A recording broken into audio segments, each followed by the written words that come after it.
Good morning, everyone. So as Gabby mentioned, we're going to go over agricultural fertilizers and chemical safety. I'm predominantly going to focus on pesticide laws and regulations since that is what my department does enforcement for. But I will touch on a few other areas of chemical safety related to agriculture as well.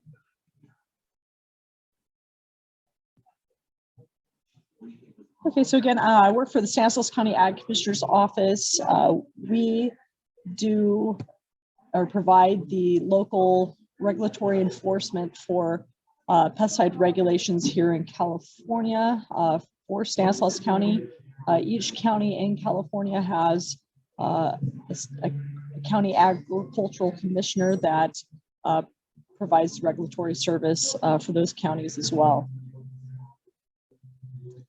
Today, we're going to touch a little bit on label review, personal protective equipment, hazard communication and safety data sheets, emergency medical care, employee training and notification, equipment safety, and chemical storage and labeling.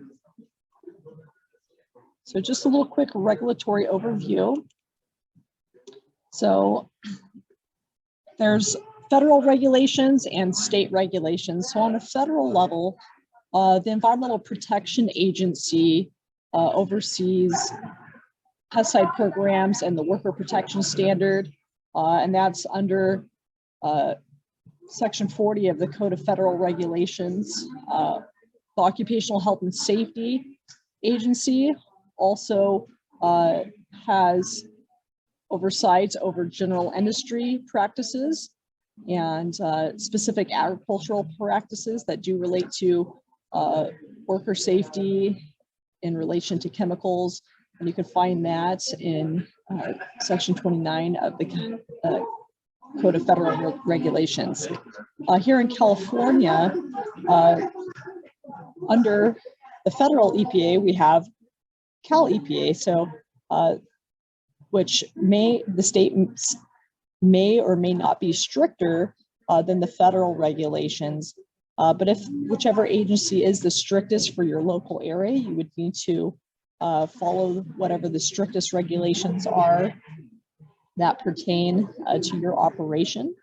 So like I said, here locally in California, Cal EPA is the primary overseer of pesticide use, but the agency directly underneath them, a sub-agency, is the California Department of Pesticide Regulation, and they enforce the laws under the Food and Ag Code and the California Code of Regulations Title III, specific to pesticide licensing, registration, and then the Department of Industrial Relations. Under them is the California Occupational Safety and Health, so Cal OSHA, and under California Code of Regulations Title VIII, you'll find some of the OSHA regulations here in California as well. Some other agencies that also may pertain to you as an agricultural operation in relation to chemical use or transportation is the U.S. Department of Transportation, or here in California, Caltrans. The U.S. Department of Homeland Security, they oversee especially chemical companies and anyone possessing certain chemicals of certain quantities. A lot of times that'll be fumigants or things like that. That could be, if in large quantities it got obtained by somebody, that could cause a significant hazard.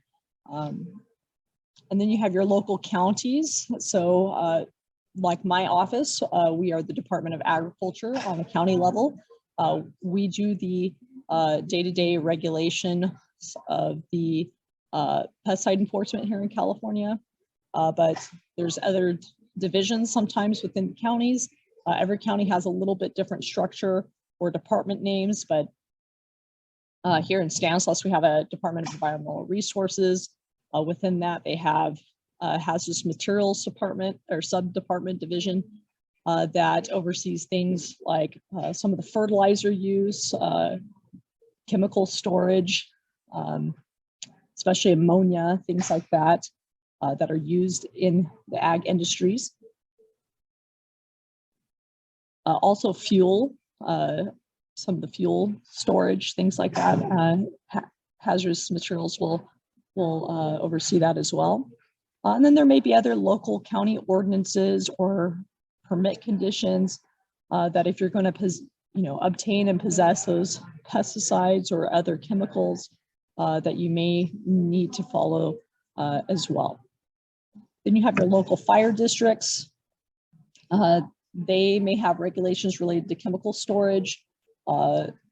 Obviously, if you're going to be storing something that is a hazard, proper placarding, notifying those fire districts in the event of an emergency response may be required as well.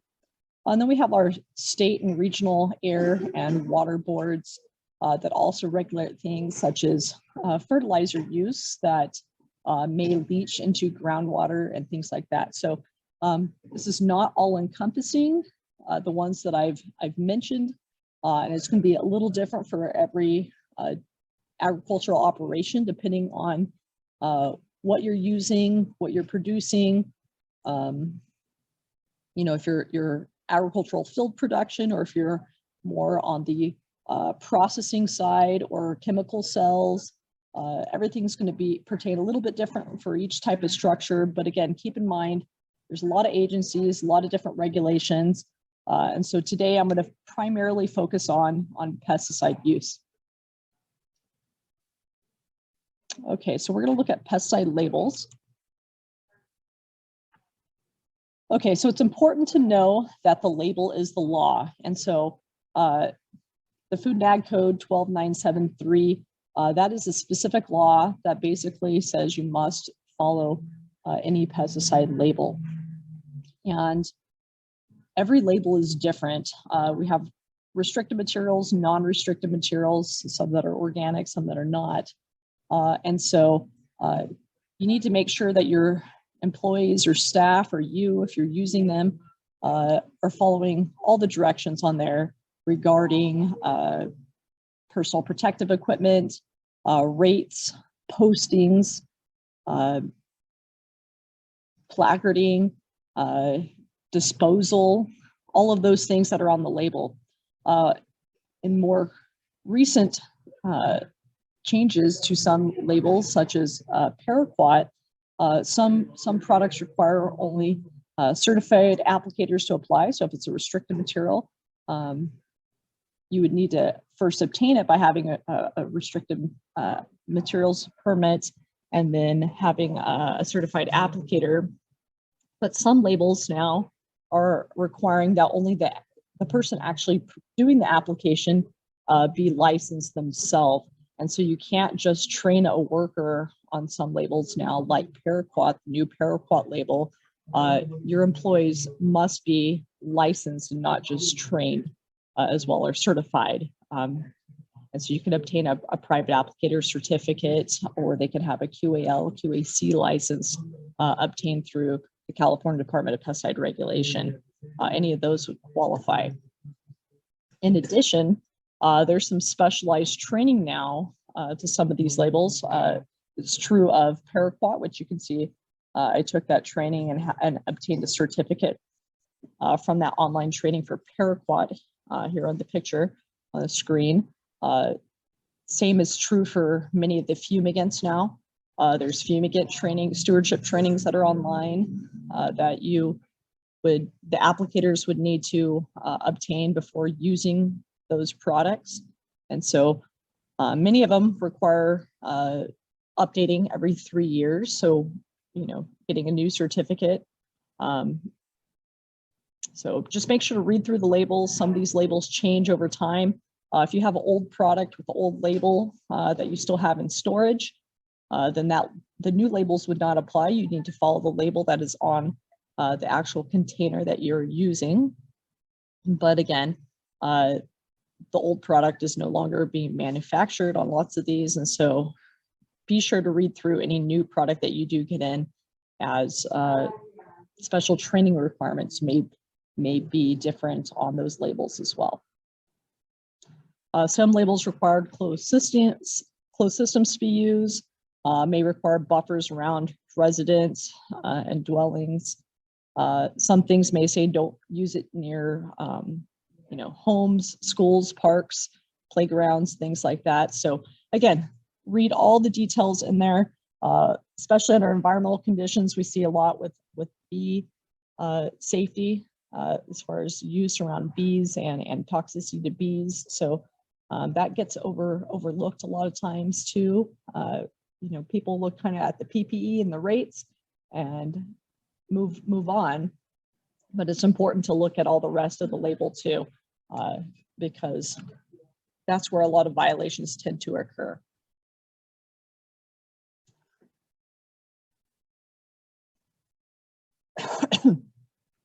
Okay, so when you are doing an application of a pesticide, the product label needs to be available at the use site. So if an inspector is going to come out and inspect that application, they're going to be looking for that pesticide label, because again, the pesticide label is the law. And so each label is different. You may have two products with the same active ingredient, but the labels may be very different because the manufacturer is different, or the percentage of active ingredient is different, or even the other inert ingredients that are in there may be different. And so it's really important to make sure to have that at the use site, because the inspector is going to be reviewing that label to ensure that you're following all the requirements on that specific label. It is possible, excuse me, we're starting to see pest control businesses that are using multiple products on different properties that they are visiting, and struggle to keep a lot of labels available in book form and keeping them updated. And so we're seeing some applicators start to use electronic labels that they keep on a tablet. And as long as that is accessible at the time of use, then we can look through that and that would be acceptable. But if your battery dies on your equipment, if you can't seem to open that label up for whatever reason, then you're going to have a problem with it being available. So again, electronic labels are allowed, but again, you want to make sure that your electronic equipment is not reliable on maybe a poor internet connection or power issues with your devices. Okay, looking at pesticide labels. So again, personal protective equipment is very important. And so you want to read through all the details. Now, this particular label that we're looking at here, it says applicators and other handlers must wear coveralls over a short sleeve shirt or short pants, chemical resistant gloves, and it gives the type of gloves, so laminate or butyl, and it needs to be, your chemical resistant gloves need to be a minimum of 14 mils thick. Anything thinner than that has a tendency to possibly get punctured or rip, and so you need to maintain that 14 mils. The thickness of that is close to the thickness of like a credit card, so that's kind of a good estimate. You need to wear chemical resistant footwear, plus socks, protective eyewear, and then if you are doing anything that requires overhead exposure, chemical resistant headgear, a chemical resistant apron if you're mixing and loading. And so you really want to read through the label, because depending on the handling activities that you are doing, PPE requirements may be different. So typically mixing or loading is going to have the most stringent PPE requirements, because you're most likely working with concentrates and a large amount of material, and there's a greater potential for spills, leaks, exposures than if you're on the application equipment pulling it behind you, where it's already diluted. Typically in those settings, there may be a little less PPE requirements. If you're using anything that's a fumigant, requires respiratory protection. Make sure to be very, very thorough in reading that. A lot of them require some kind of monitoring of the concentration of that gas. If you don't have the ability to monitor the concentration, and the concentration is unknown, most of them then would require you to wear a respirator at that point in time. And so oftentimes I see fumigations happen, and people aren't wearing monitoring equipment, but they think, oh, well, I can't smell it yet, so I don't have to wear a respirator either. And so again, there's oftentimes limits and things like that specific to respiratory equipment and breathing. And so you want to read through all the details to make sure that you're meeting those requirements. Okay, in addition to the label, if you have employees or you are an employee, there's additional regulatory requirements regarding personal protective equipment.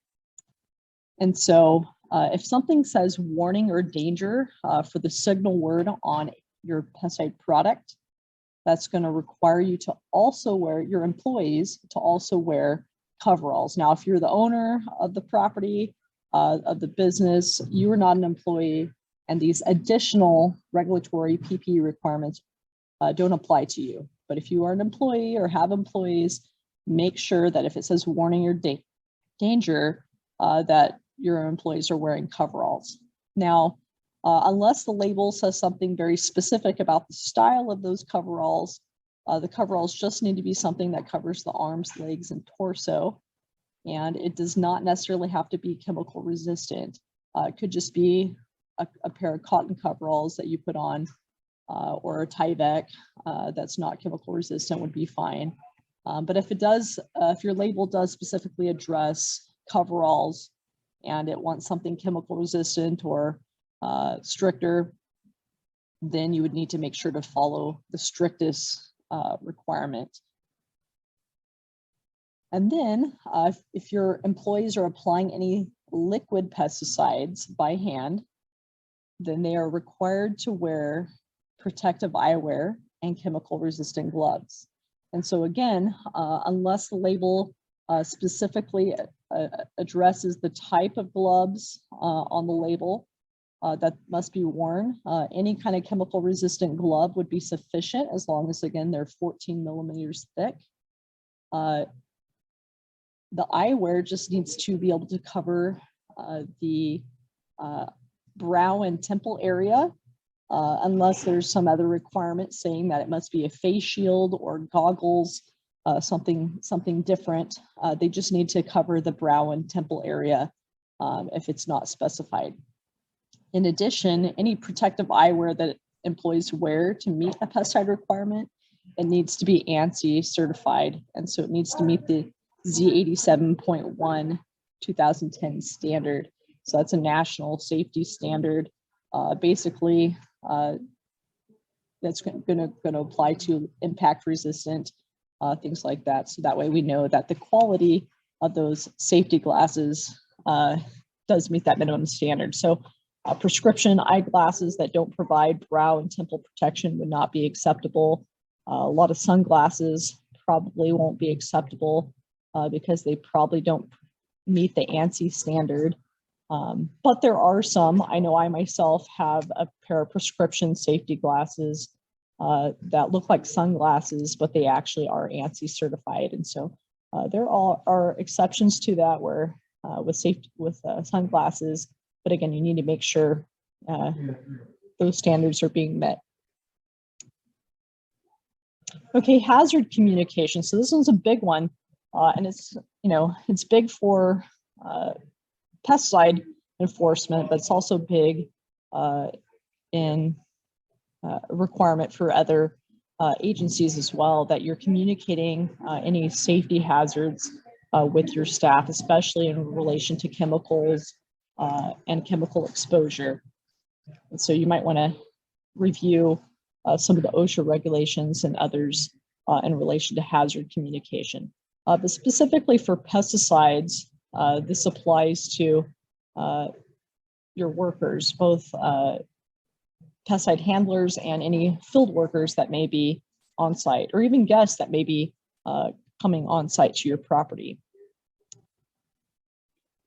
Okay, so for pesticide regulations, there's a display requirement as part of the hazard communication. So if you're working in a production ag setting, you would need to have an A8 posted, and those A8s are available on the DPR website. And there's a few spots that need to be filled in on that form. And oftentimes I see these posted up out in the field, but they're missing the information actually being filled out. So you need to provide the name of the emergency medical care facility, where if an employee was exposed to something, they could seek treatment. And then on the inside, it's multiple pages. These A8 series are multiple pages. On the inside, there's also a spot to write in where your pesticide use records and your central location is, where your employees could go to look up the pesticide use records to see what the recent application history is, as well as find the safety data sheets for those materials that had been used. And that your central location needs to maintain those records for 2 years. For field workers, it's a very, very similar form, a little less detailed in relation to direct exposure because they're not handling the products directly, but still it's going to have the emergency medical care and central location where they could find pesticide use and safety data sheet notification requirements, and that's going to be called the A9 form. If you're working in a non-production agricultural setting, such as a food processing facility, like an almond huller or rights of way, other non-ag type settings, you would also need to have this hazard communication available to your pesticide handlers, but that would be the N series, so the N8 instead of an A8. And it's going to be very, very similar to the A8. It's going to require the same information be filled in, but the details within it will be slightly different.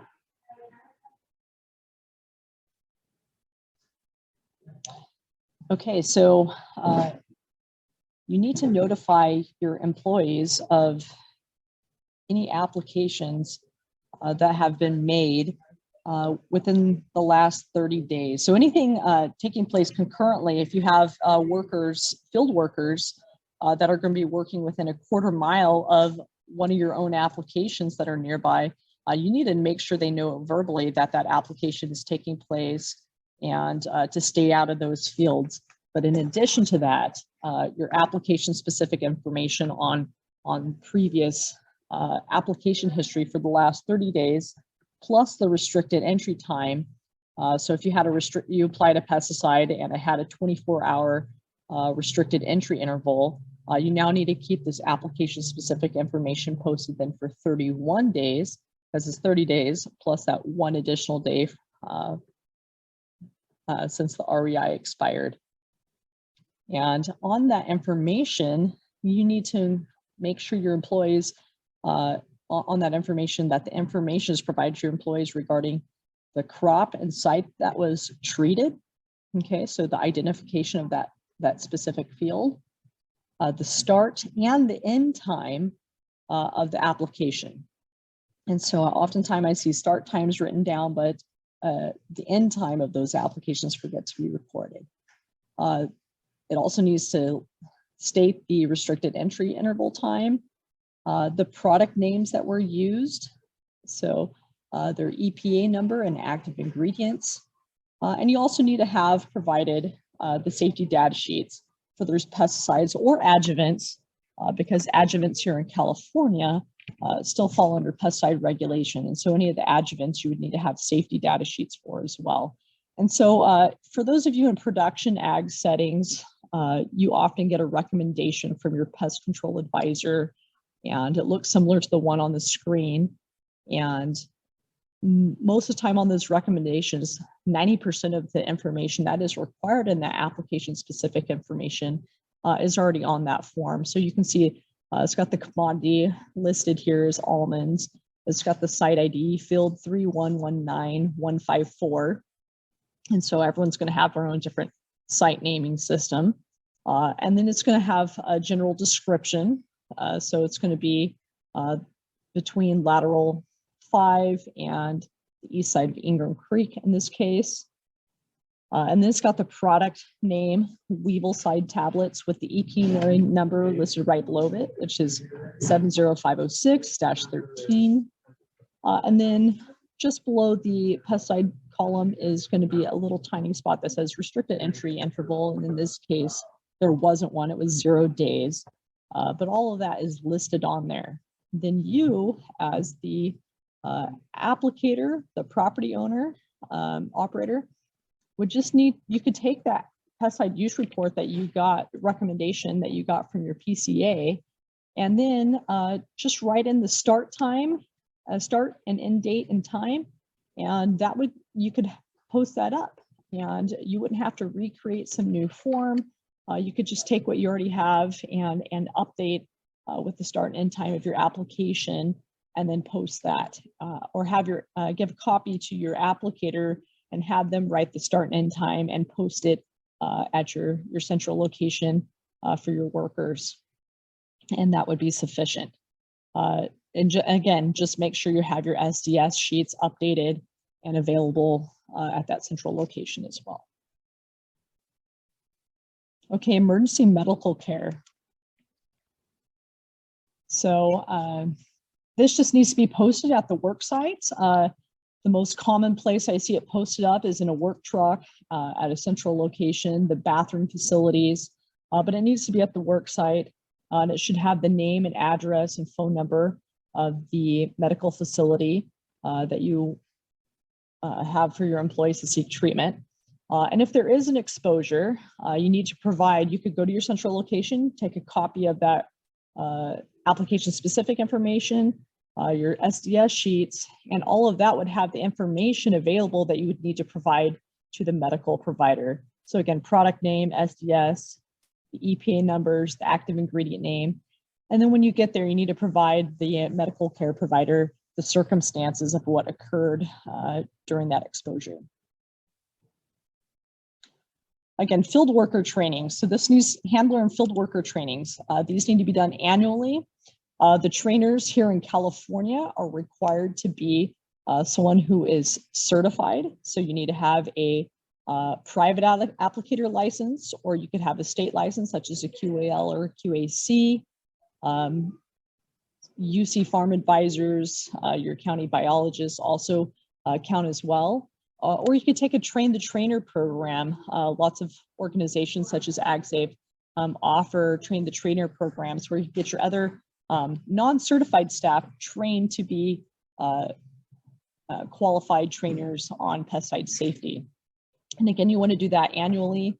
You want to make sure to fill out a training form for every worker, as well as have a written program that lists what labels you reviewed, the safety data sheets you reviewed, any pesticide safety series that you reviewed with them, and other videos, handouts, things like that you used as part of that training to show what your program consisted of.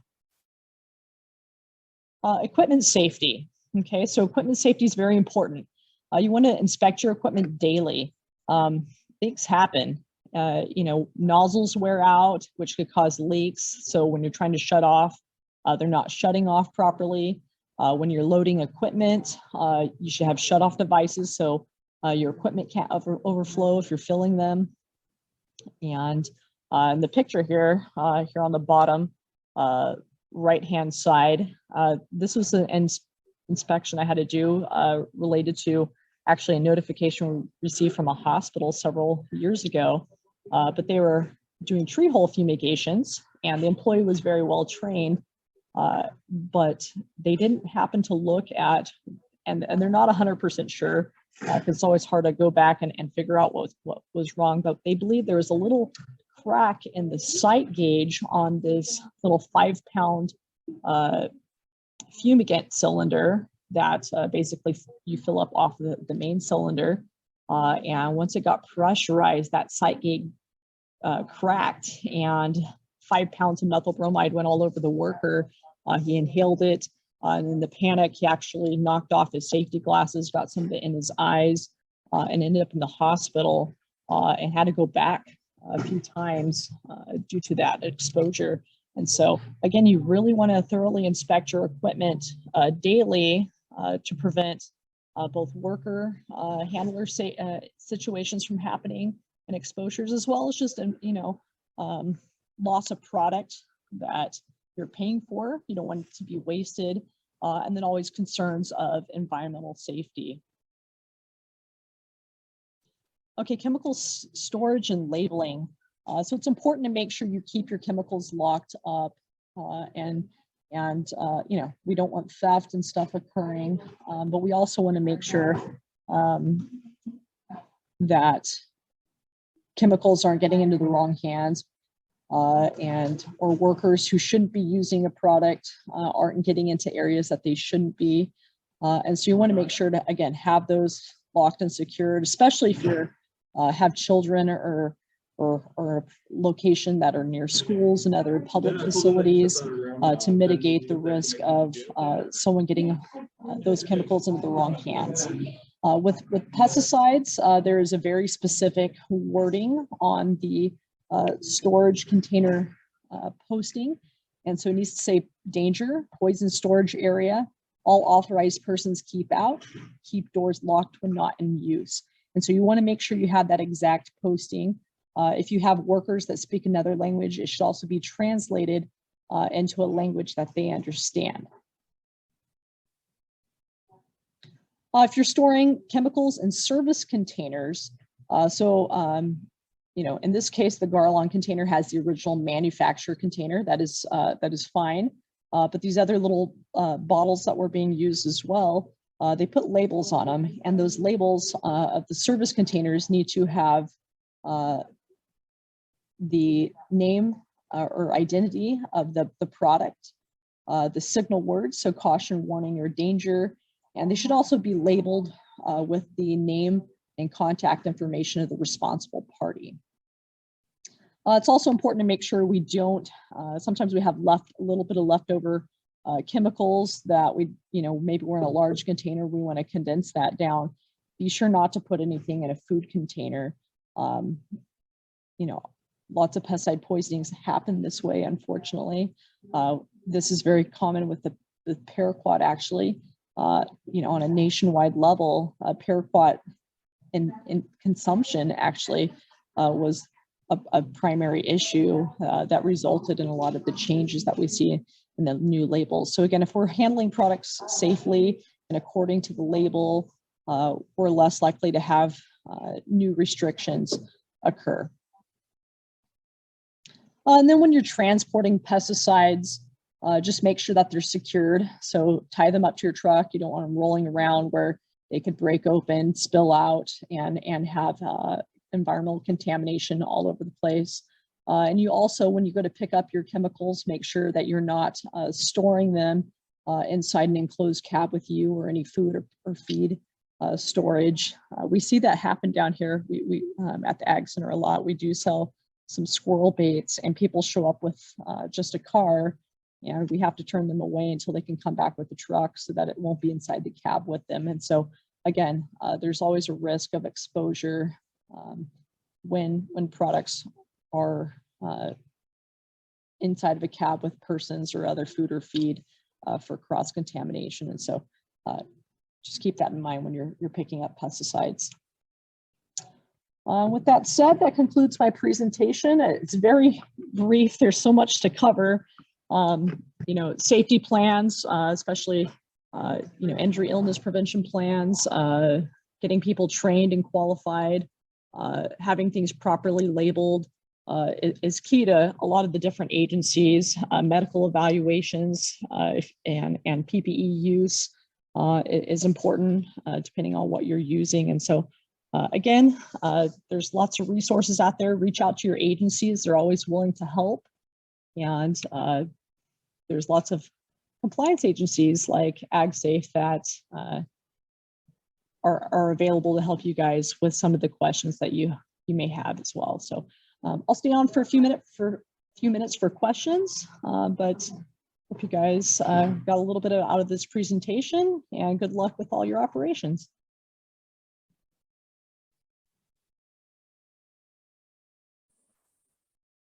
Good morning, Melanie. Yes.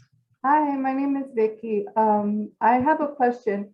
I have several of my supervisors, branch leaders that have DPR certifications. Do they have to have the annual pesticide training if they're holding that designation by DPR? No, so you'll want to get a copy of their license to show that they are qualified. But if they have a license that shows that they're more than qualified and would be in lieu of a specific pesticide training. But if they're, say have a QAL license in plant ag, and you're also doing commodity fumigations in your operation, and they're not certified in category A, for example, then you would want to document something like that where they're working outside the range of their license. But again, if they have a QAL, QAC, private applicator card, that's pretty much going to be sufficient for their training qualifications. Okay, how about if they have the train the trainer, if they've taken your class, they're ag safe to do the train the trainer? Yeah, so the train the trainer, I mean, they would be qualified then to train themselves. I would still have some kind of, make sure you have a written program to show what was covered in that. But clearly they would have the qualifications to train themselves on the topics, but you still would want to have a written program showing what labels they've reviewed and that sort of thing. Okay, thank you. You're welcome. Okay, so a question about UV protection chemicals with bell peppers. And so it depends if you're using it specifically for UV protection and it is not listed as a pesticide, then that would not be considered a pesticide in that particular case. And so we see some of that even here in Stanislaus County, commonly with walnuts. We'll see some products like I think it's called Surround. That's basically acting like a sunscreen. And in those cases, those are not regulated as a pesticide. However, it is a chemical that you're using on your property, and under other requirements, such as OSHA, things like that, you would still probably need to keep an SDS sheet and have that available in case something came.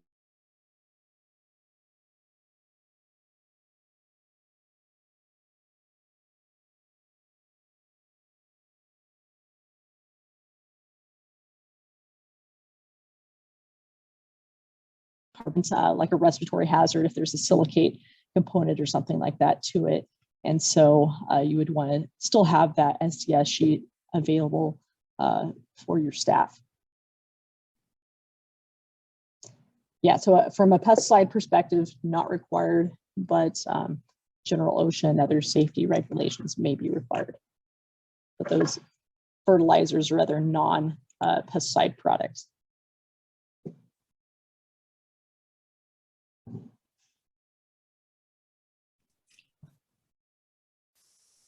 All right, any other questions?